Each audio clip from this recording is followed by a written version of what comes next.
let's put on a Comic-Con and let's see how many That people show up. that You was know, me. That was me when I was in college and I was working tech support for the student union, and we hosted our first Comic-Con, like KAMI, like anime. And then I remember running tech support for that, and now it's this big thing that's been going for 10, 15 years now, which dude, how awesome is that? Yeah, I love that kind of stuff so where it's just like you leave your legacy. yeah. So before we started, you know, for all the people just joining in, I'm gonna hijack Nick's show a little bit. We were Yeah, go talking for about the differences of strip clubs and whether you could get cuisine. And so as a former aviation guy, you know, not so much Marine Corps, which I did.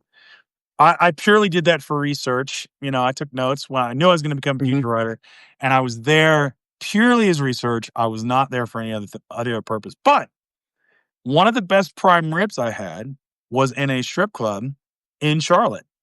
And that's exactly why, like, I mean, seriously, no bullshit. Like, the best prime rib I've ever had was in a strip club in prime rib that you actually go there to get that, right? See, It's just like, I'm gonna you have know, to take I'm gonna have to take your word on that because I am gonna fess up to something that nobody ever believes when I say it. I have never actually been to a strip club, not for lack of almost or whatever. Like it was not some puritanical, thing. Whatever. I like the human body, but I have been to plenty of other seedy locations, and the food is always the best there. Like I remember going to like a hole in the wall casino, and because it is. they knew you were going to spend all your money on the machines, it was like all you could eat steak and shrimp, and I was like, I'm gonna get gut rot from this. No, it was good. No, it's great. Yep. That's why it's why they did. I mean, so fun fact about me, like, I was in. So when I was in the Marine Reserves, went to college in Memphis, you know, busted out of that, came back home to East Tennessee, you know, and so I'm like trying to figure out what to do with my life. And there was a strip club called the Mouse's Ear, right? And a buddy of mine from high school worked the door, right? And he said, "Hey," and I wasn't doing anything. It was like I was in between jobs and whatever and blah blah blah. And he's like, "Hey, why don't you come hang out? You can get in, you know, if you got nothing to do," because we were like catching up. I was like, "Yeah, sure." I was like, so, you know, I used to come just hang out, right? And he was just like, "All right, this guy's with me," you know. Um, so the girls like were just kind of cool with me. They didn't try to hustle me for money and everything else. After kind of hanging out there for like, I think a couple weeks, and I helped my buddy break up a few fights, I ended up getting a job. And so that's how I ended up working in a strip club when I was under 21, right? And it was just I started hanging out there because it was like basically they'd let me drink illegally and I wasn't gonna get, you know, hassled by the cops, you know. So yeah, I eventually became a bouncer in a strip club. You know, I didn't date any strippers, so I didn't get into that stereotype, you know. But Well, I was for a brief period, about 4 months, I was a bouncer in a strip club, you know. nice. I've lived with I that. so And I kind of just learned that whole business and how it interacts and how the women interact and like, you know, kind of like what all that stuff is in there for, you know. So like kind of and I think that's why I have a different sort of view on sex work, especially on Substack and why I've talked about it sometimes where it's like yeah. I've seen kind of like, you know, it's basically customer service work, except and that's what it really is. It's customer service work. You know, it's like Hmm. they're entertainers, they're selling, you know, a fantasy, right? And I mean, it's like they're there to get you to spend money because Oh, they're working, right? Yep. You know, I've got something to follow up with that. Were you about to say something real quick? Nick, so I was gonna say as I say my own fucking name because I'm ridiculous. I'm gonna talk in the third person now. So back in the day, there was this young man, Nick, who lived a block away from a strip club. I did. In college I did. I biked by this place. It was in a seedy part of Pittsburgh, and we bike by it every day on my way to school. I never went into it. I never. also never ate the food there because I knew it was bad because my buddy did go in there and got sick from eating the food. Um, but on a good strip club note, so we got into this conversation, y'all. We got into this because we were talking about the weird laws around like different states and strip clubs. I don't know how Yep. it came up, but food around it. And I mentioned that food cannot be served in strip clubs in Washington State. Um, and so you have they can serve alcohol, but they can't serve food. So you have to go out of the establishment to get food, then come back.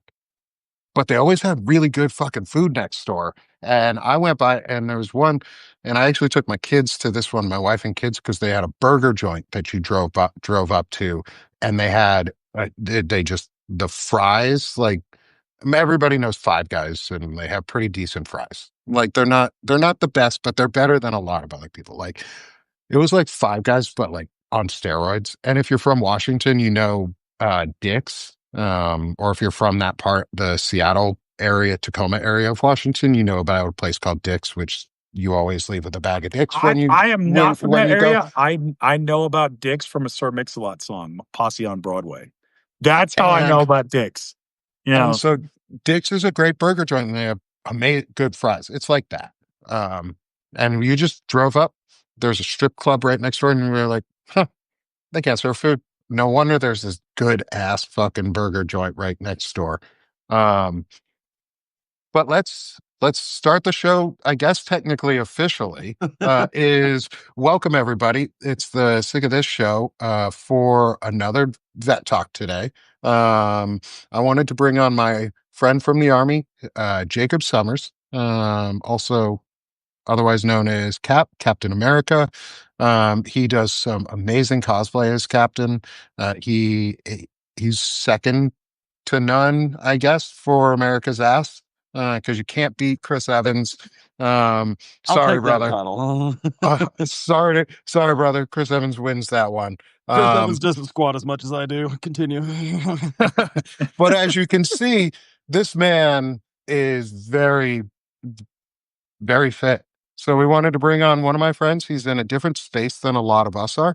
He's in the gym space. He works out. He's a bodybuilder, um, and a competitive one, and looks incredible. And I wanted to bring him on to show him into the Substack world a little bit, um, and to get his opinion on things because I know you're in a red area. You've got some strong opinions of things going on, um, and you're in a space that's been taken over by MAGA. So, wanted to welcome everybody. This is Jacob Summers. You mind introducing yourself a little bit to everyone? Yeah.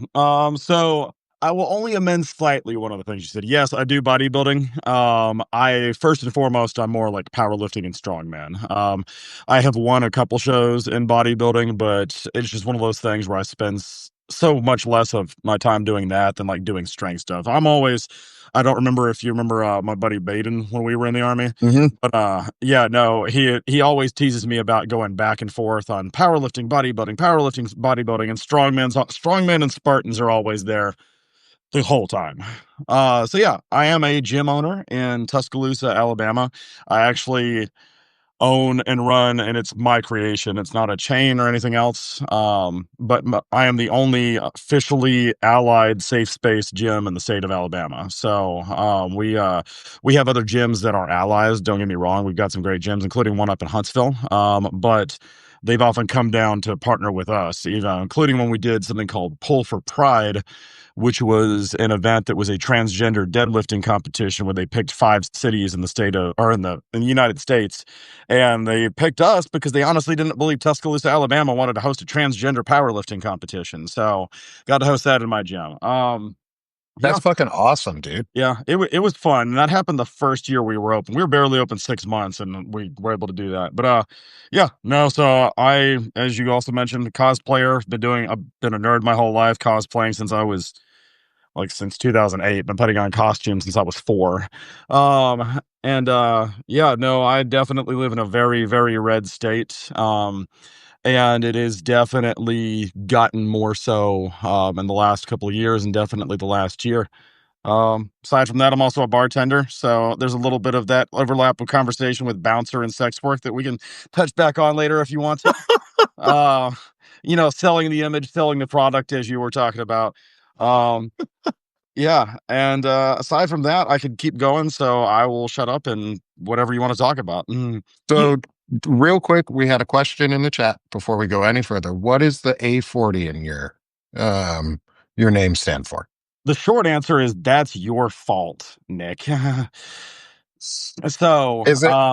yes, it's based on the conversation we had yesterday. So, I'm gonna start off super light with it, Okay. and super light with it, but I had already been.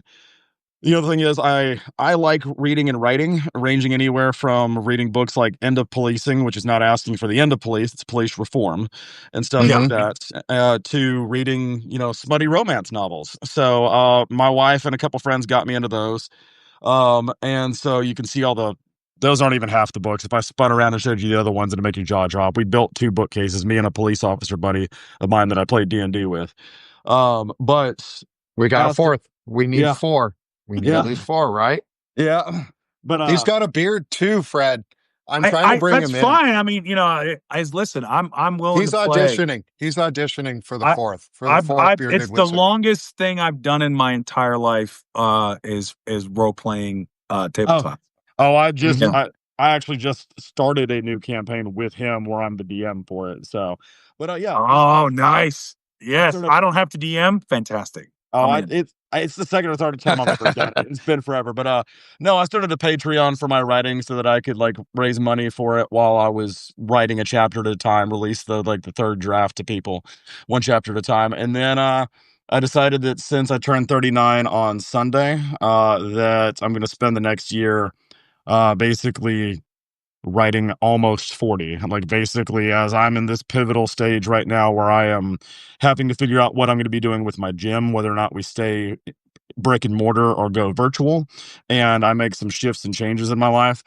I've been really good at being able to manage the chaos and keep moving forward. You've known me for a while, but right now it's just Hmm. gotten so chaotic that I'm like, it is time to take a beat, take a breath, figure out what I'm doing moving forward. So as I write that, and or do videos, I want to pull people on that have ideas about what they're doing to help, with self improvement and center themselves. So it's a way for me to learn from others while other people can watch it. So I'm calling it almost 40, but after I turn 40, if I keep doing it, it's just going to get shortened to A40. So yeah, I like it. I it's a like long it. answer. Thanks. Sorry. No, that's a good answer. I like it. I like the why. I like asking questions because I like to hear why people do things because that's really important because that intent and context gives us Yeah. meaning and lets us have empathy for others. Yeah. Um, and that's something that we've really lost in America is, people aren't really empathetic towards each other, and kind of just shut off. Yeah. So as a gym owner, as someone and as a bartender, as someone who is in areas that tend to be fairly masculine or toxically masculine. Um, how have things changed in the last 10 years? Uh-huh. Since you and I last saw each other, let's say in 2017, Yeah. or 2016-ish, so almost Yeah. 10 years, Yeah. 8 years. What have you seen shift the most in the gym culture? And what concerns you the most about it? How PC do I have to be on here? You don't have to be fucking PC at all. We Okay. swear, we cuss, we talk about sex work, we talk about transgender issues, we talk about gay rights, we talk about everything Okay. because I'm part of the community. I want to make sure everybody's in a good space and we talk about things honestly, but with mindfulness. So Okay. that's our only restriction is mindful of the crowd, Right. not mindful of, you don't have to be tolerant. We don't demand tolerance, but mindfulness. Okay. So Yeah. PC, don't give a shit. Swear, cuss, talk about bad people in bad ways. Conscientious. Yeah. Yeah. The only thing I will say is, if you come after any Colorado sports teams besides the Rockies, I'm throwing back. So Broncos, Buffaloes, the Nuggets. Like, Oh man, if you talk shit about them, I'm like you're getting both barrels. I'm just telling oh you. man, you Rockies are fine though. okay. Aside from the Captain America image and the having to be responsible and all that, one thing that I really do love to do is shit talk, and you just handed me one of your triggers. So just be Mhm. careful That's with not a that. trigger. I mean, it's a warning. That's all it is a warning. You know, Okay. Well, so I only ask that because there are some people like be very, very careful. So anyway, um, Nope. Don't be careful here. the Just be mindful. yeah. So and you know me, like Hmm. I used to say I'm strictly like libertarian or third party or whatever, and to an extent I still am, but I'm definitely way more blue leaning. So I especially because that those other ones have gotten such a misconstrued. We've shifted far right on the entire spectrum in the last 10 years. The spectrum is so far red, it's not funny. So that even the people that you would consider moderates are being labeled extremists now, and extremists are way over there.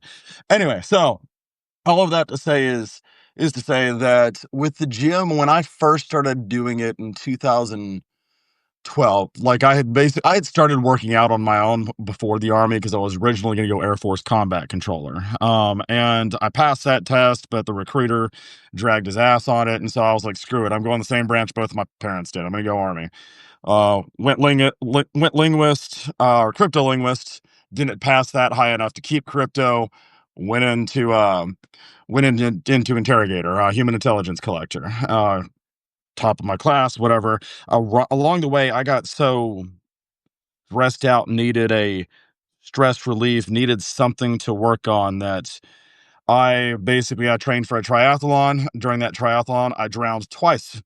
Managed to be pulled back to shore, went, screw it, I need muscle. I know that swimming also requires cardio and muscle is heavier, but I need to put some conditioning on. And that was my Batman origin story, basically. But all of that to say is, up until that point, was doing it on my own, no community, no, like I might go look up some blog articles every once in a while, but I was really trying to source what I got from just straight information. After that, I joined the Reddit Body Transformation Fitness Challenge, the BTFC, and it was a whole thing where whoever was in this subreddit, like you go do these 3 month long challenges, and whoever at the end they thought made the most progress, won something. I forget what the prize was.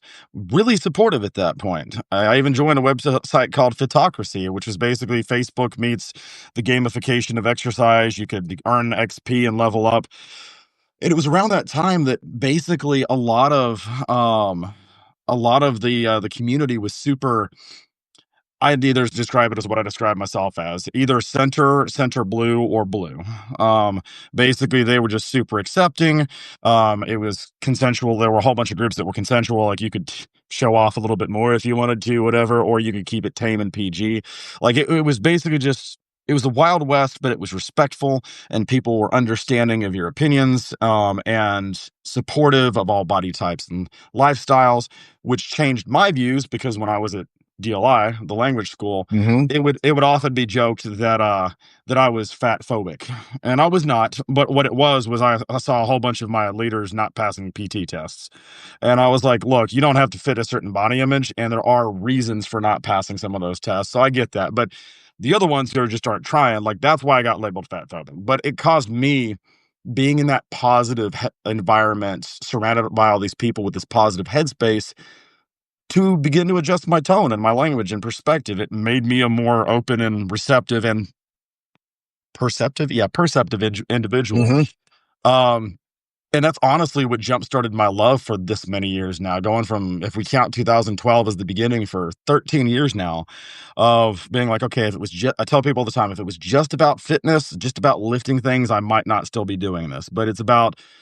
all those inherent qualities it gave me, the understanding and sympathy and empathy towards other people, which I had before, but I honed better with that, and that discipline, and then being able to give that to other people. And then sometime in the last, I'm going to call it 5 to 6 years, really going back, you know, or wow, really, it does coincide with the end of Trump's last term. We really began to get this influx of fitfluencers, and at first we were making fun of them because we were like, okay, these Instagram babies, boys and girls, and they're just sitting there trying to sell products, and yeah, okay, they need all of this because they wake up with a six pack. So at first we were laughing them off, but then it's kind of turned into, and I don't know if y'all have talked about this on your show yet or not, but it turned into basically a microcosm of the whole thing going on with the Sydney Sweeney ads right now, where basically what it really was were these Aryan poster children masquerading as fitfluencers, basically telling everybody, oh, hey, well, you can look like me, and selling the false product, but then also undoing all of that body positivity that the entire fitness community had worked towards. It started pushing it back towards, if you don't look like me, then you're not doing something right. And the way they used that ranged anywhere from it's because they wanted to sell a product, to they wanted to feel superior, to they wanted clout and be able to continue to raise their own reputation, or some combination of all that. And so now this community that I've bragged about for years, where it's, powerlifting and strongman, bodybuilding is a little bit of an outlier because bodybuilders have always been a little bit cattier. They've always kind of been like, I don't know if you've seen Pumping Iron with Arnold Schwarzenegger and Lou Ferrigno, where like Arnold's trying to get in Lou's head the whole time. That's the way bodybuilding is. But powerlifting and strongman and Spartans, like, you can lose to somebody and still go cheer your competitor on. The competitor could beat you or lose to you and come cheer you on, not because it's PC handholding, but because they're like, we're here to do something epic. Like, I want to win or lose or draw to you when you're doing your best. And so if that means I finish and I run around and cheer you on so you can beat your old time by 2 seconds, great. And even my mom, the first time she ever came to one of my powerlifting competitions, she leans into me afterwards and goes, have you noticed that everybody here is a little bit fringe? And I was like, what do you mean? She's like, it looks like everybody here's going through something. And I was like, welcome to powerlifting and strongman. And she's like, but that guy with like the Norse tattoos. I was like, I've also got Norse tattoos. She's like, that guy with the colored hair. I was like, I've got colored hair. She's like, this person over there. I was like, you need to stop making points because you could just point over to me right now. But she kept up. But I was like, no, welcome to, some people have made it to the healing stage in it. And some people are still healing, but everybody's here for self-improvement. And the reason they've stayed is this community has been conducive to that. And we're not beyond the point of reversal on that, but we do have a massive influx of this new form of toxicity. And ironically, it's not even from what I've seen from the older generation. It's from this new generation that's bringing all of this. They have been poisoned by somebody else to have all these ideas. And I'm not saying it's not their responsibility, but they've been poisoned. And what they don't realize is they're being used as the channel into the fitness world, while they think that they're just getting to flaunt off their flawless bodies that, mommy and daddy paid money to be able to keep them on everything that they needed. And, or they're just still 22 years old and they could wake up and smoke a carton of cigarettes and drink a 6-pack and still have that body. And now I'll shut up and let you talk. So, No, I love that. No. Thanks. Yeah. Go ahead, Fred. No, it's fascinating because so back in the day when I first started lifting, I didn't know anything, and I've been doing it off and on. Depression's kind of what kicked my ass and kind of puts me out of it, and sleep apnea and everything else. But the people that kind of coached me were power lifters at a gym, right? So I was, learn how to deadlift, learn how to squat. I got back into it in grad school. And the guy that I went and talked to and got coaching from was a power lifter. Like, I'd had chronic lower back issues for a long time, and deadlifting, getting the posterior chain helped fix those in a lot of ways because I strengthened, that posterior chain from doing those compound movements. And the thing that I saw, and I kind of see this now from what you're talking about in the manosphere and everything else, is like, it's gone from fitness as part of a path of healing or part of a path of acceptance, as part of a path of a community, to the aesthetic is what matters, right? yeah. And so there's a guy, I think his name is Noel Durnitz, or he's in South Africa, and he went mega viral, and he put up the gear he's on. So for anybody who doesn't know, gear is like testosterone, all the other stuff. Steroids. Yeah, steroids, HGH, all this stuff. And he said, look, like, I'll be open and honest, like, because you had all these people that are like obviously on gear that are like, I'm all natural. I got this all naturally. It's like, no, you didn't. What? And so Noel came out and said, hey, here's all the gear I'm on. This is what I do. Right. And these are the side effects. And this is the problems it's having. Here's what it's given me. And then here's the bad stuff. And then you have all these young guys that are like, instead of it being like a cautionary tale, he said what he was surprised is, now you have all these young guys who are like, oh, I need that. I want to get that. How do I get that? And they start using, so it's become to your point, Jacob, Yeah. it's less about the community and self-improvement and trying to, like, just how women have been, you know, like you got to fit this unrealistic beauty stereotype. Now men are suffering from that same thing, uh, from this unrealistic, unattainable body types, right? This Yeah. unattainable sort of fitness. And so rather than just doing it as part of healing, as part of self-care, it's turned really toxic. Like what have you seen with that in sort of your and like in your space and where you kind of operate? Um So I'll start off with the general and I'll talk about how it hits here specifically with my gym and the location. So in the broader sense, we've got a little bit of a catch 22. I'm not really a catch 20. Well, yeah, a catch 22.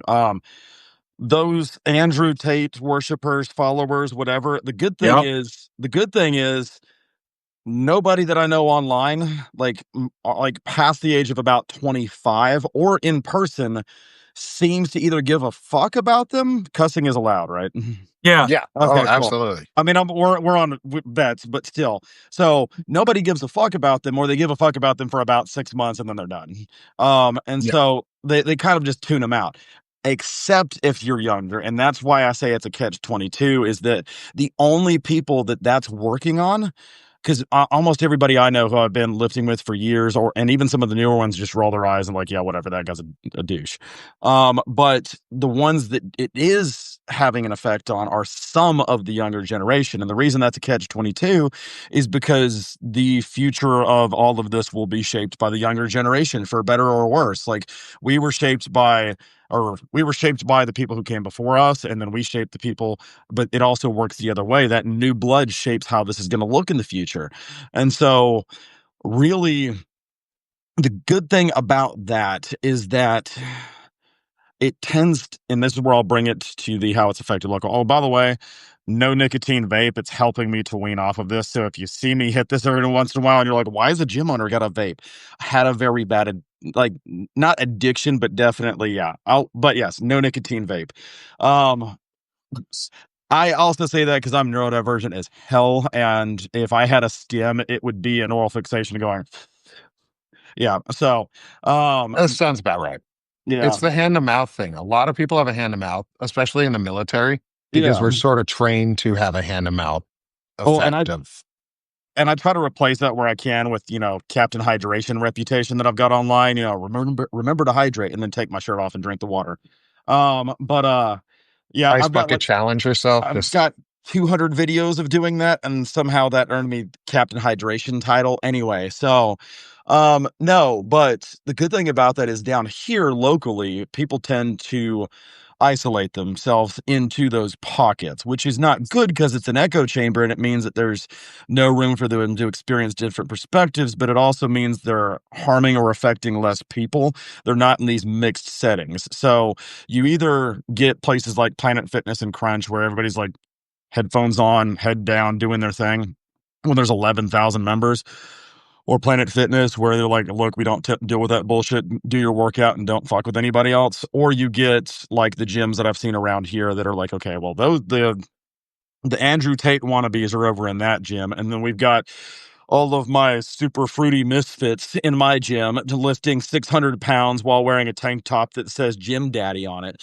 And and then telling their friends to come in, and their friend comes in with a Carhartts on, and by 6 months later, he's also wearing an Ally shirt or something like that. So, which we've seen happen over and over again, where people are like, "Oh, wait, you mean the gym doesn't have to be like this?" So, everybody tends to self isolate, and the only way that it's working for me to continue to affect people down here is that method where we bring in our people and then they kind of vet which friends they want to refer to come in, and then they get exposed to that, and then they expose other people. But I am glad that at least most of these taters, whatever you want to call them, tate heads, taints, I don't know, are Dipshits. tater You know. tates. dipshits, yeah, are basically isolating themselves into their own pockets. So, yeah. Well, I've been throwing around a new thing is that I like, uh, I've there's a Joe Walsh said something, and then he was corrected by someone, and he corrected himself. Was we need to stop referring to um weak men as pussies. We need to just start calling them testicles. And my rationale is because testicles are soft, weak, and they hang out near an asshole all the time. And we've pretty much got that going on in the world Yeah. right now. Is just a bunch of soft, weak men who hang out near a giant orange asshole every day and just ruin everything in our lives. So, Ugh. what do you think about that, Jacob? Do you want to? Because that fits in with the taints, the tater taints. I just want to start calling these people the worst fucking names possible and be mean at times because they're mean all the time. Well, Like, I call myself the anti-bully all the time, and people are like, "But doesn't being an anti-bully make you a bully?" I was like, "Yes," but it's that I am not one of those Punisher stands. It's like, okay, I'm going to put the Punisher logo on my M16 or car, and I'm like, aren't you a police officer? Have you not read a comic book? But No, no. there's a great line from the Punisher comics where he goes, "When every last person is taken care of," and I'm paraphrasing, but when every last person's taken care of, I've got a bullet saved for myself. That's what I tell everybody all the time. I was like, I bully bullies, and when there's no more bullies, then you can worry about me. So, Right. so I, yeah, in the special forces was like, do bad things to bad people. Like that's not me trying to be machismo about it, but I stopped caring about sparing people's feelings who have proven themselves to be that way over and over again. Empathy is for people you think you can reach, and it should not be extended endlessly, because if you're worried about extending, and I read a great post about this yesterday, if you're worried about extending empathy endlessly, you're not really an ally or an advocate or a champion of anything, because No. you're more concerned about saving these other people who have shown their actions to you than about keeping your community and the people who choose to do the right thing safe. You're more worried about bringing a possible wolf that you can save into the sheep's den than about keeping your sheep safe. So, Right. I think that's It- great. I think the idea of limiting empathy to, as I call it, from my years of therapy at this point, I do an emotional distress tolerance therapy and and mindfulness therapy, and that fits right into like the idea of emotional your sphere of influence and your emotional energy, and you impact and affect only your sphere of influence. You don't try and reach too far beyond it, and it's a bubble. It contracts and expands. It's like your lungs. It expands and contracts your sphere of influence. Sometimes it gets bigger. I like the idea of a bubble because bubbles can expand endlessly as long as you're correctly filling it with the right amount of soap and air and water. You're going to get an endlessly large bubble, but it also can then shrink if you take some of it out. And I think like the idea of sparing your empathy is really good in that. So that's cool. there, I like that. I like that there, concept of sparing there- empathy a little. there's a great quote by Derek Weeda, and I don't know if he's gone MAGA or conservative at this point. I haven't kept up with him in years, but the vet that was CrossFit, double amputee, I don't know where he falls politically, so I could be quoting a very like sketchy source at this point. But his quote still stuck with me years ago, which is, basically only affect everything which is in arm's reach. Now, I use that within my daily life to be like, stop overextending yourself, but I Hmm. also use it for my rule for who I want to pull into, who I can help or who can be part of my circle. Because the arm's reach is mostly for me, it's to go, stop overextending yourself. But it's also to say, if I'm like, hey, and I extend my hand to help you, and you keep backing up and making it so that I have to reach outside of my arm's reach to go help you, I'm sorry, it's up to you to step back in before I begin to help again. So, yeah. Yeah. Pretty much. I mean, it's the analogy I always like to use is a lifeguarding thing, right? When I was trained as a lifeguard, both in Boy Scouts, and then I worked as a lifeguard. Um, But first rule they taught us was like, look, people you're trying to save can be panicking, and they can drown you, because they're not in their right mind.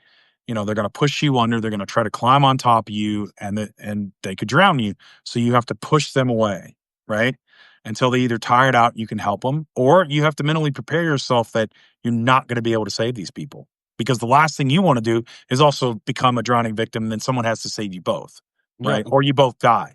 And so for Mhm. me, it's, and as someone who's been a caregiver now in later life, and I've dealt with my own issues and my own stuff, is you only have so much energy. You only have so much tolerance, right? And it's as much as I'd love to be able to have an unlimited source of energy and an unlimited source of empathy, and I could just keep giving it to you until you finally come around.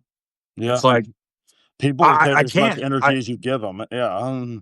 I Mhm. can't. And so the thing is, if it comes down to someone who is an ally, or I'm supposed to be allied with, and someone who's through no fault of their own being oppressed, and you're the oppressor, guess who's getting my support? Guess who's Yeah. getting, Yep. I guess know who's who I'm getting my empathy? It I know ain't who I'm you. I know who I'm reaching out to and helping. Yep. Yeah, Yeah. They're absolutely. not pushing me away, and they Yeah. want it. Like, I'm gonna give empathy to those who want it back, like you just said. Like, you can't push away forever. There's a choice that's made with receiving empathy, and that's when we have to stop when we give it, and we have to start giving ourselves that understanding and permission and saying it's okay as people, like individuals, it's okay to stop giving empathy to someone and move on. Well, and Doesn't there's mean you have also to cut them out permanently, no, and maybe you can try later. Maybe you can try again later. You can come back to that person. Don't ever give up totally on a person, but you can move on and be like, yeah, you're lost for now. Let's move on. Maybe we'll come back later. because I Um, mean, because really, it kind of comes down to what life mhm, do you want to live, and what world do you want to live in, right? What do yeah, you want to devote your time and energy to, right? And so, if you're neglecting the people that are to Jacob's point, in arm's reach, that are your circle, that are your people, right? In favor of people that don't appreciate it, are antithetical to the world you want to live in, and are actively trying to tear it down. Why? Yeah, You're because like, that's another point is we every human being just some of us may be able to do more with every ounce of energy that we have and some can do less. That I don't mean that that's better or worse. I just mean some people can multitask and turn 1 minute of energy into two tasks, whatever, but we still all have a finite amount of energy. And so any amount of energy you're spending trying to reach for somebody that doesn't want help or has rejected your help or needs help is energy you could have been using to help other people who will appreciate it, take it, and benefit from it. yep, and yeah, help you build a better world, and help you build, because again, if we're talking about democracy, or we're talking about even your own life, it's built on support systems. It's built on people. It's built on communities. It's built on it's built on family. And for a lot of folks, myself included, families found, right? I have a lot of people in my family that are horrible people, like that are racist, that are bigots, that are actively tearing things down that my father and my immediate family stood for, and I found it in other people that are like-minded and want to help build that world. And so it's like, oh, why have you? It's like you can't cut off family. It's like, yeah, I can, Yeah, you and I can. have, yeah, because yeah. I'm not going to let them, because they're actively trying to oppress people that have helped me and that I care and love, that I love and care about. Like, so it's for me, like, the hard realization I've had to come to is just what what world do I want to live in, and what life do I want to build, and are those people part of that process? Like, I'll help you out, but again, to your point, Jacob, it's not even like I'm reaching my hand out and you're slapping it away. You're literally trying to hit me as I'm Yep. trying to help you. I'm not helping you. Yep. I'd be trying to Agreed. beat you down, you know? Agreed. Agreed. Yeah, so and with that idea, one of the things you talked about when you introduced yourself was moving your gym possibly from brick and mortar to online, and being more online focused. Um, what do you think that's going to do possibly to your community that you've been building? And do you think you can, like, is there a support structure that this is offering in a different way? Yeah. Um, So basically, the reason for that was more, it started off more from my own stress management and life management perspective. And I've talked with a couple members about this. Nothing's set in stone right now, but it is a possible reality that I would be going to take a more regular job, and that's because I can do all the good. I saw somebody go, "How can the gym go online though through group or class training?" Morgan, I am going to get to that. Sorry, I keep on getting distracted because there are some there's the conversation, but then there's the occasional like question. I'm like, oh, cool. I want to get back to that. Yeah, so Morgan more, asks really good question. yeah, I've seen no. Morgan's had some great comments and questions.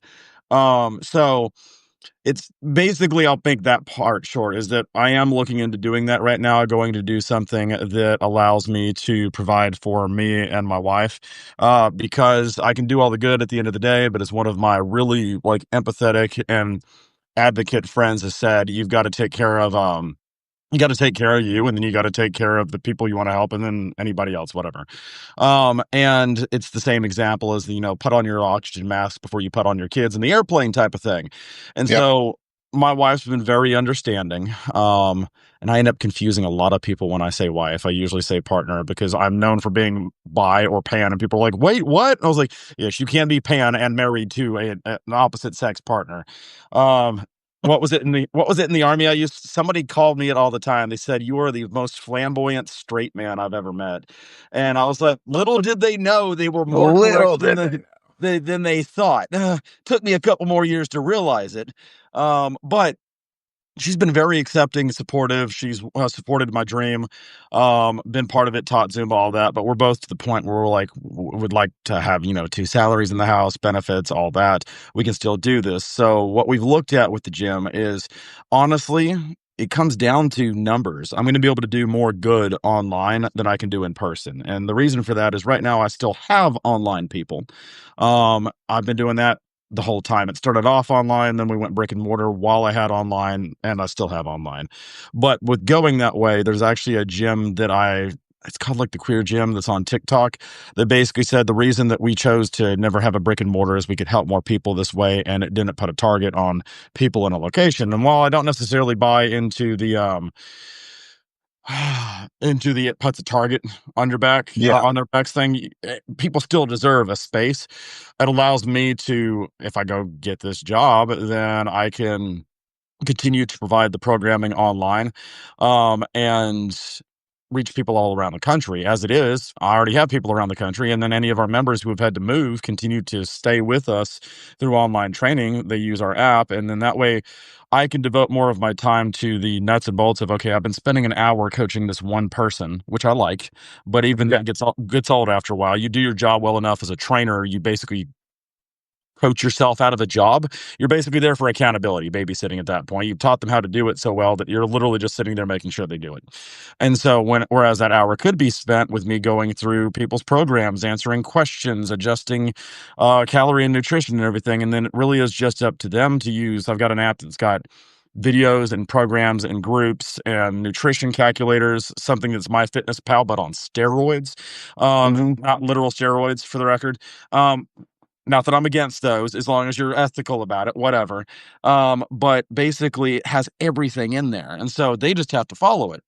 And so if I do that, um, basically, I can coach people, and that I'm not literally sitting there with them, but I've taken the time to record all of these videos, and given them the ability to, the moment they've got a question, ask about it. So it's essentially like being, to go geeky with it, it's like being Oracle and Batman. Like I'm just sitting there like at the helm, like, okay, so I help this person zip over to this person.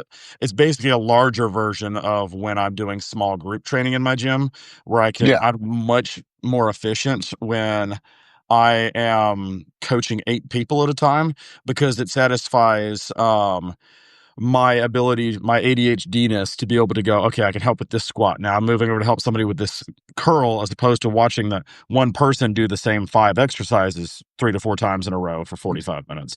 But yeah, as to what Morgan is continuing to talk about, there are still some people who need that, like that person like sitting there with them, watching them, making sure that it continues to be performed correctly.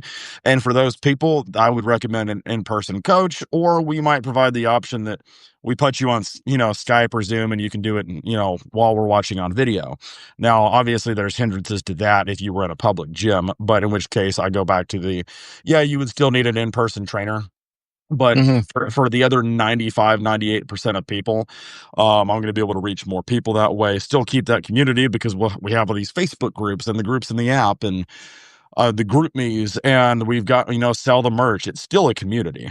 So, and we're building something that could potentially reach bigger than the 35 to 40 people that we keep on average at a time in the gym. So, because as much as our gym could handle 150, but trying to get 150 in Tuscaloosa, Alabama is just difficult. Whereas I could be reaching hundreds or thousands or more.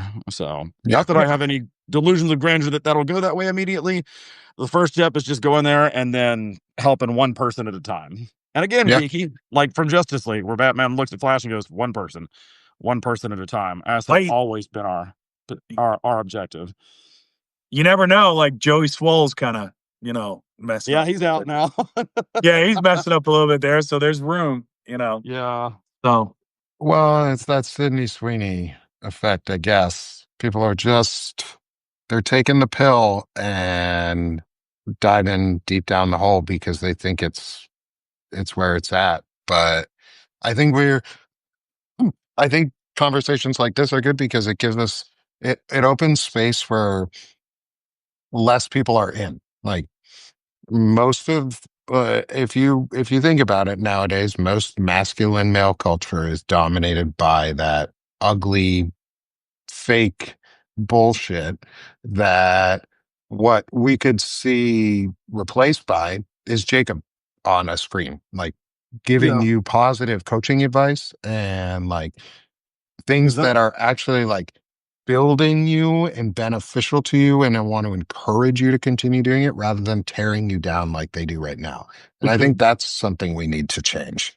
because that's how I started out in the first place. First off, Morgan, you did 4 workouts yesterday. Are you Oh, yeah, trying to she's fucking ridiculous. Are you trying to destroy your body, or are you like a mega athlete? Because if so, move where I'm at. I will work out with you. Anyway, so sorry, I'm usually the only person that I know in my local sphere who has worked out up to 4 times in a day. Anyway, Oh, you'll get along with her. You'll get along with yeah. her. She's a hoot. But no, that is how I started, is with basic.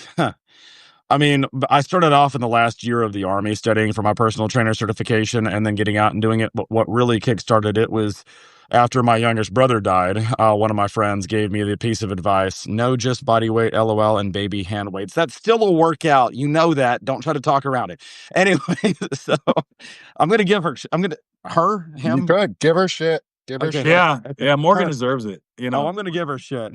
She gives Yeah, she us shit deserves all it. the time. She deserves Yeah, it. She she's loves it. Yeah, yeah, weights or not, lactic acid is lactic acid. I'm both giving you kudos and right. also as a coach going, listen to your body. Anyway, so I don't always listen to my own advice, so whatever. But yeah, so no, when my youngest brother died, one of my really close friends I had known since college, basically told me, "Hey, why don't you just start recording a video a day? It could be like a minute long, talk about what you're thinking, talk about what you're feeling. You've always been somebody who tries that kind of stuff anyway, but get your thoughts out. You don't have to post it publicly, but if you can, maybe somebody else is going through the same thing." And so I've made hundreds of videos like that just started off in a little square format with a really simple, hey, we're talking about grief today. Hey, we're talking about diet today. Oh, here's just my random thought of the day. And that's how people came to know me more broadly. Not that I'm super mega celeb or anything like that, but the people I've helped know me. And no, and that's when I began to realize in the last year or two, as I was hitting burnout stage number 15, and they don't multiply or add up. It's times themselves times itself of burnout. I was realizing that, somebody said early on was true. A lot of the limitation of my gym and a lot of the reason that I am considering going online only is that I am limited by me being the face of it. It's not to Mhm. say that I have not had great coaches, but people come to our gym for me, not because of cocky ego, whatever. I just mean, like, the mentality and the environment that we have created is a direct reflection of what I've got up here, and nobody else that I've had underneath me has had that. Now, my current coach that works underneath me, Shelby, is about as close as that's come to that. But even so, we are limited by, we've had people leave. Not, they won't always say it, but we have had some people leave, fade off, whatever, because I wasn't able to directly train them anymore. And so if I can do that for more people over a screen or an app and have that effect and not eventually get canceled for using the wrong word for a skin type of people, then I will be fine. So not go full Joey Swole with it, but but we don't do that here. That's not what we're about. Like, No. But if I could be that floating head on the screen that people think, that I can convince people, hey, I actually give two shits, and let's make this fun and positive again, then I think that I can reach more people that way. So yeah. Anyway, sorry. no, don't apologize for doing good things. It's something my therapist tells me a lot is stop apologizing for things that you didn't do wrong. And so don't apologize for being awesome and doing good things. Like, you want to do a good thing in a space. And you're trying to impact positively a space that's been corrupted and fucking destroyed. It's like most spaces that we talk about are being corrupted by or being brought backwards into more toxic versions of everything else that they could be. I don't think you should apologize for wanting to be the fucking face of Oh no, I was the gym world. I was apologizing for monologuing again. That's Oh fuck! Yeah, don't apologize for that either. We do that here all the time. You sly dog! You caught me monologuing. You got me.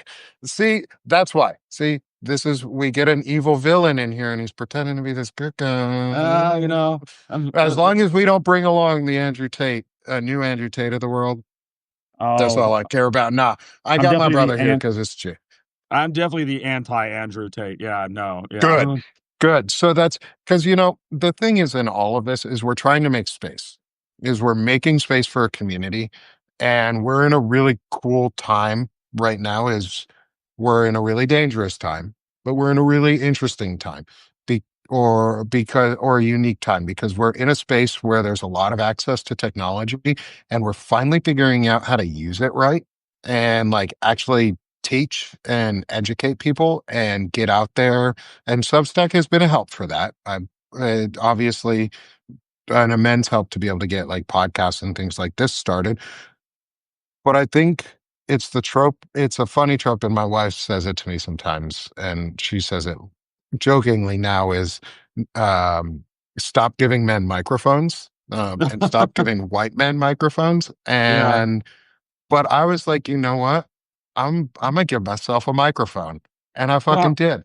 And I think we need more of us who are like, yeah, I want a microphone because I got better shit to say than the guys on whatever the manosphere shows are that like tell you that you have to like fit a certain image and hit on women in a certain way. And if you have these pickup lines, and oh, by the way, those women better be like meek and soft and what I would explain to your wife or any woman that would say that I'd start off with this. I'd say, well, actually, I talk into a phone, not a microphone. See, at the bottom of the iPhone is where the actual input of the words go.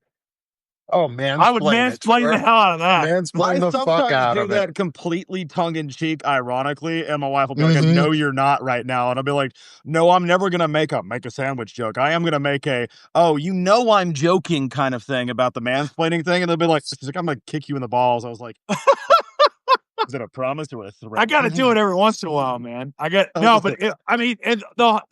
hard to me with a good time. That's anyway, right. Well, the hard part is like I get that like one of the things that I constantly I'll see in my feed, right, is I don't get enough people of color. Like I don't get enough women of color in my Substack feed. So it's like for one thing, I gotta go hunt, and it's like, okay, it's one of those things I'm conscious of and I look out for. But if people that look like me and look like Nick, look like you, don't speak out and we're not in the public space and we're letting these other assholes control the conversation and they're the representatives for us, it's a problem. That we're not doing, and so the thing is, it's about, creating space for folks to, for women and people of color to absolutely have that space and amplify those voices. But we also have to be out here saying shit too. We've Well, got to be, so I've got 3 things, and I'll try to keep it short. Monologue time. Anyway, so, um, the sandwich Mansplain the fuck out of it, Jacob. the that's sandwich it. thing the sandwich thing did remind me of a funny story, and that is that my wife, when, her grandmother was in her older age, back in like the first year that we were dating, her memory would reset every like 5 to 10, anywhere from 5 seconds to a minute, whatever. And, basically, Dory syndrome, whatever. Um, or memento, depending on where you go with it. But, no, but at one point, after we've been there for an hour, her memory resets again and she looks at me and goes, Lindsay, who's your friend? He looks hungry. Why don't you make him a sandwich? And my wife knows that I hate those jokes and that I would never make one myself. But I was like, this is a golden fucking opportunity. If I don't use my signature eyebrow right now, I will regret it. So she said, why don't you make him a sandwich? I went, and she was like, you are never going to live this down. I'm going to be making you pay for this for the rest of your life. I was like, one eyebrow is all it took. But See what I say to I don't do the sandwich jokes. So it's like, it's like I had one girlfriend who said, "Oh, you're gonna tell me to get in the kitchen to make me a sandwich?" I was like, "Listen, first of all, I believe in you. You can get me a 5-course meal. I'm not gonna hold you back from living up to what I know you can do. A sandwich is too easy for you." And that's what I'd say. You're better than a sandwich. It's You're what I yes, like to of course. what I like to say is You are a more complete woman. You can see do an entire 5-course meal. Come on. see what I like to remind my wife sometimes. She'll remind me too, is you ain't a snack. You a whole ass meal. well, my Which wife will. means you better make that whole ass meal work. Well, And if you mad tonight, go fucking sleep it off. and we joke back and forth about that shit all the time because she'll be like, basically like, can you take the garbage out or can you lift this heavy box? And I'm like, it is 2025 and our Lord's year of equality. Why can't you do it? And she's like, you didn't just use that on me. And I was like, no, I'm still going to go do it for you, but I had to give you shit first. Yeah, it's always that, oh, you need me to lift this really heavy thing? The other, I can't open this jar today. Oh, I'm so weak. No, it's when you look them straight in the eye. You say, "Honey, I believe in you, and I'm going to stand by and support you while you lift that box. I'm going to cheer you on right here You are a strong, independent young lady. as you are don't lifting that need box up. no Be like, you man. got this, You don't girl. to go with the, you Got don't need this." no man to to go do with no the shit. Chandler from Friends smoking tape he listened to, is like, you are a strong, confident woman. No, but so I'll tie my other 2 points together as best I can. The other thing was we're talking about the don't give more white men podcast. I got a friend of mine that I know in bodybuilding. She's transgender. She just looks like this ripped jacked Barbie doll and does this Marilyn Monroe like thing, whatever. She's awesome. But Damn, that was a cool description. oh yeah, but she's got a T-shirt she wears all the time that says "Stop giving white men podcasts," and like I know where she's coming from, but at the same time, I always say if you're not making your friends in the world cringe a little bit, then you're not doing it right. And that was a quote from God, the I always forget his name. Community. Glover. He was saying, he's like, great, Gambino. He was basically saying, look, if you're so afraid of being cringe that you don't do anything, you're not doing it right. Because anything worth doing is going to make somebody cringe, which ties to the other thing of, it does require people of all types being out and present and talking. And one of the things that I get told all the time, and it's not like a white savior complex or anything, but I get told it directly, is that no, because every time I'm like, look, I'm not trying to speak for everybody. I'm just speaking my truth. I'm trying to be out here and present. It's like, no, we need people who look like you, white, tatted, bearded, Viking vet, who is saying all these things. It's not a white savior thing. It's you're just speaking up. And if the only ones that we see speaking up that look like you are saying the other things, then people are going to assume that that's all that people that look like you, act like you, walk like you, talk like you think, which leads to my final thing, and then I'll shut up, which is basically you were talking about it's an exciting time. It is an exciting time because we have access to all this technology, but it's exciting for another reason.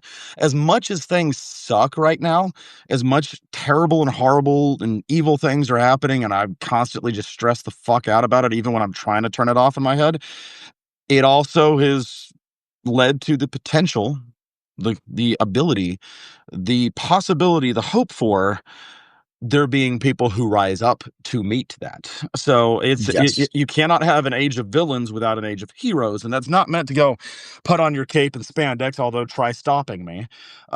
Is that You should for a show. You should come back with it's not the supposed cape to be and spandex. self-aggrandizing. It's not supposed to be self-aggrandizing or look at me, I'm this hero, but it is supposed to be like, look, if we're gonna have this dick bag in office that's wearing like a dead eagle on his head and powdering himself with Cheetos every morning. Did you see the picture of the dead eagle on his head? Dead eagle. Yes.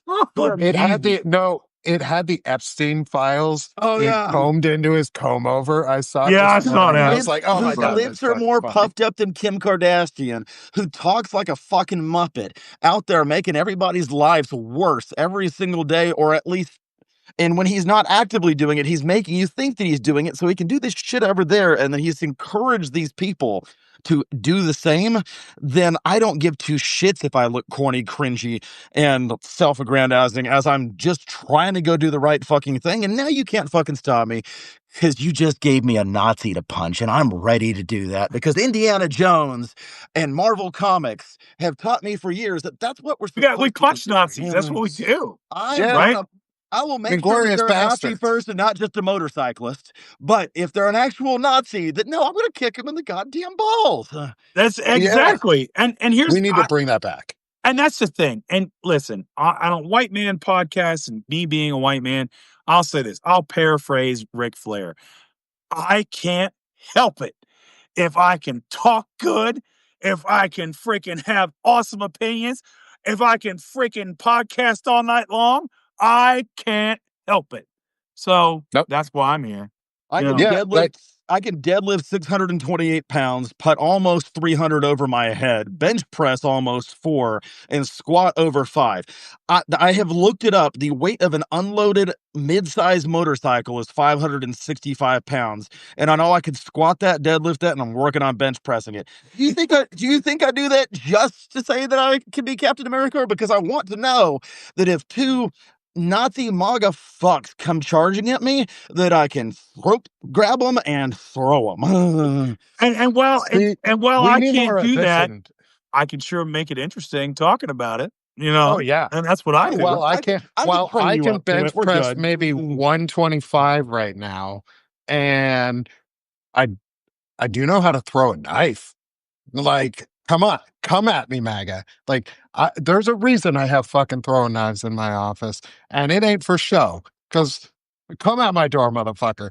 I'm gonna hit you, and I wanna just look at that. Within reach at all times is an act. Just remember. Just remember. I'll do it the slow way. I'll do it slow. I'll just hit you with my cran apple bottle. I'll just throw my Starbucks mug at you and call you a weak soy boy as I hit you with my Starbucks coffee and fucking come at you with my pink hair that you're so afraid of.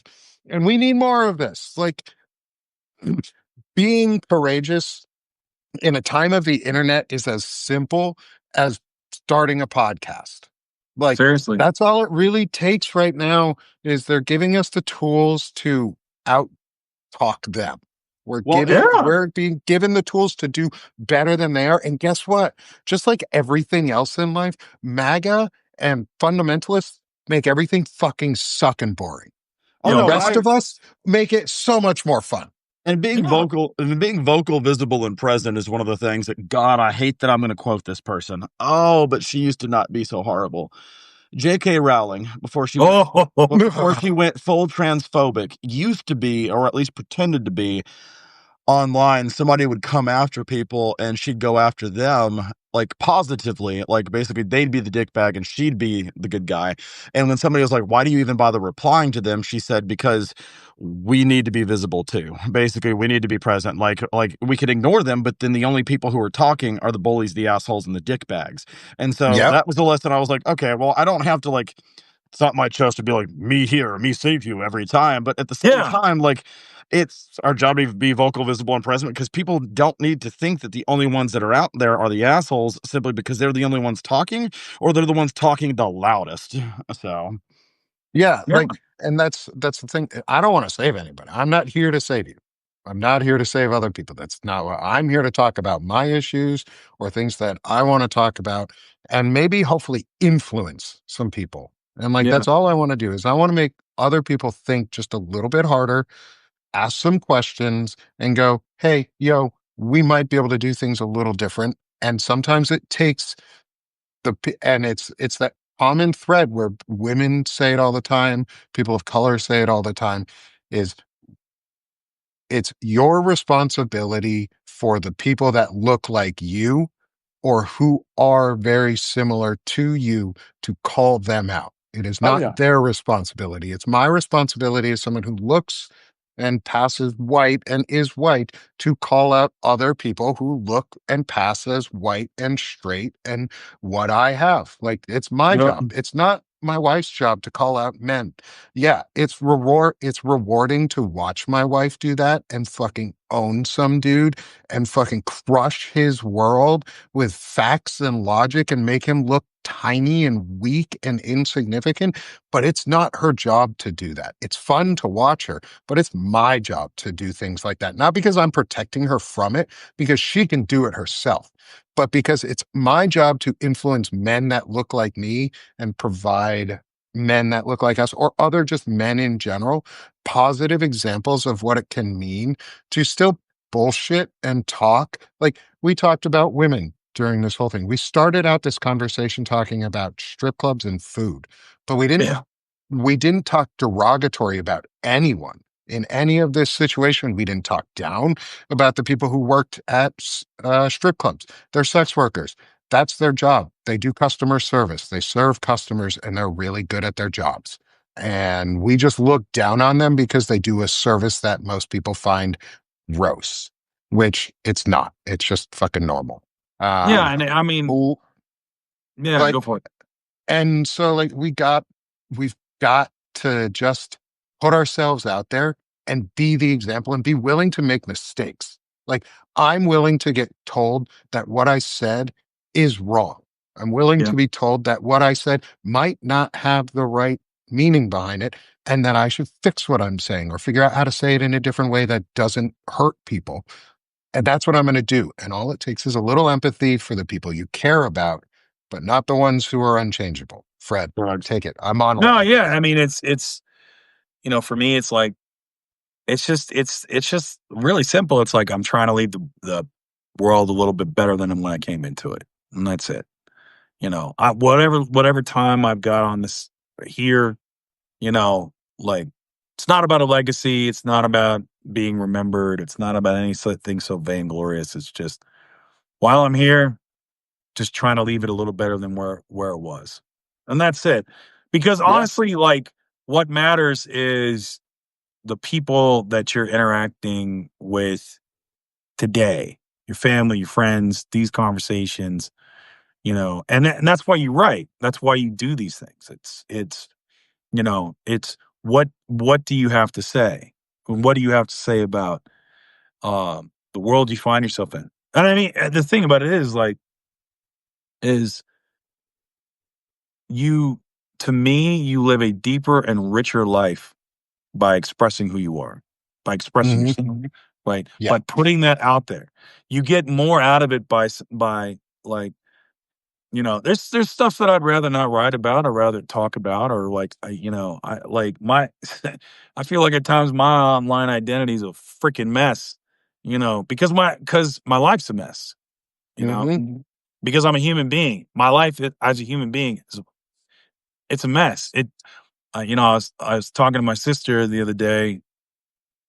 I can't remember a time of when I had a transition in my life where it ended the way I thought it would, or I wanted to.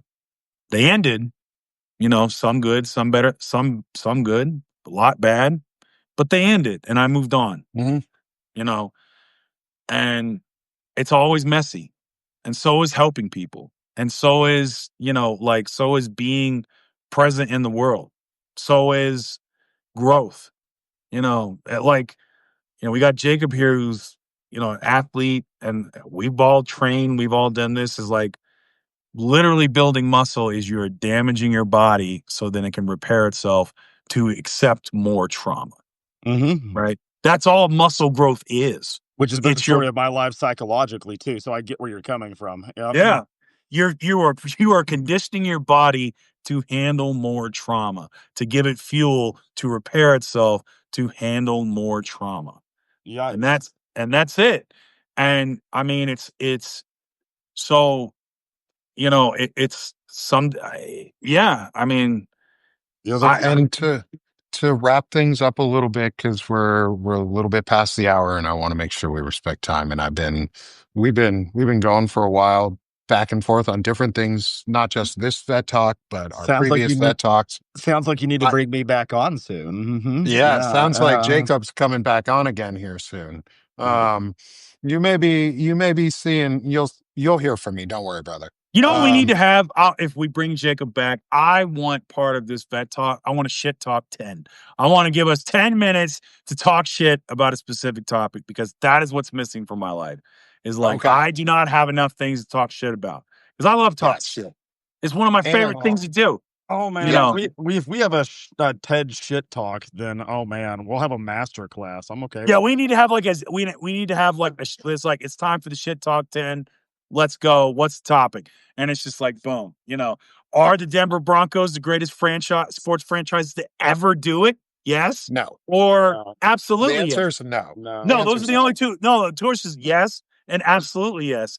There might be a third one that's like, are you kidding? Of course it's yes. So He asked this question in an echo chamber, so it keeps bouncing back and forth. And I asked it in reality, sir. he I misgave asked it option in B for reality. option A. Option A never left the echo chamber. So Well, no, there's no echo chamber. The only echo you're hearing is the greatness of the Ring of Honor for the Denver Broncos. That's all you're hearing. Mm. You You're know, actually hearing the I would say that hollowness you're of the stadium as it's empty. no, no, no, I no. would say that you're beating a dead horse, but that's what a Bronco is anyway. So This is Oh why we shit. need a shit talk 10. This And is why we and need a on shit talk 10. and on that, my friends, that was fantastic. Jacob, you're amazing, brother. Thank That's you good. for coming on with us today. You have been fantastic. I'm gonna drop. Please subscribe to Jacob. He's new enough on Substack, and he's starting, like you said, to do a little bit of work um, on it. Do you have any socials you'd like to shout out for yourself before we go anywhere today? Well, my first whatever I do a blog post or a video is going to be Sunday because that's my birthday. That's going to be starting the whole almost 40 series. So if y'all follow me on there, you'll see whatever I decide to post on there.